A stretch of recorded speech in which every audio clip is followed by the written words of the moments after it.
Everything significant in our lives is shaped by repetition, especially long-standing human relationships, right? Like family, friendships, even groups like the one you're in.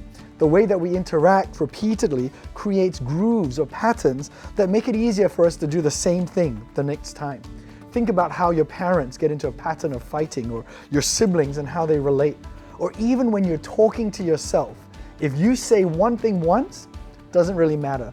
But if you keep telling yourself that no one loves you and you repeat that for 10 years, it will shape your whole life. Allelon is a little Greek word that means one another or one to another. It's a reciprocal pronoun that conveys the back and forth dynamic that eventually establishes culture. This series is going to look at 6 one another's in the book of Ephesians, so that we can be intentional about how we shape relationships and how we affect that repeated dynamic that takes place between people.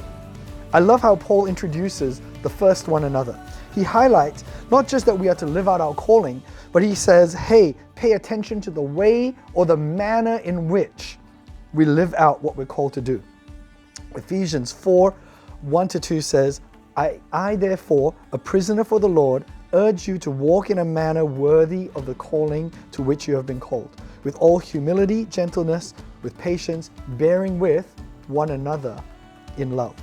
Throughout this series, we're going to ask the question, what kind of one another cycle are you going to build into your culture? I hope you join us in your home group for this series as we hope to shape the way we conduct ourselves one to another. God bless.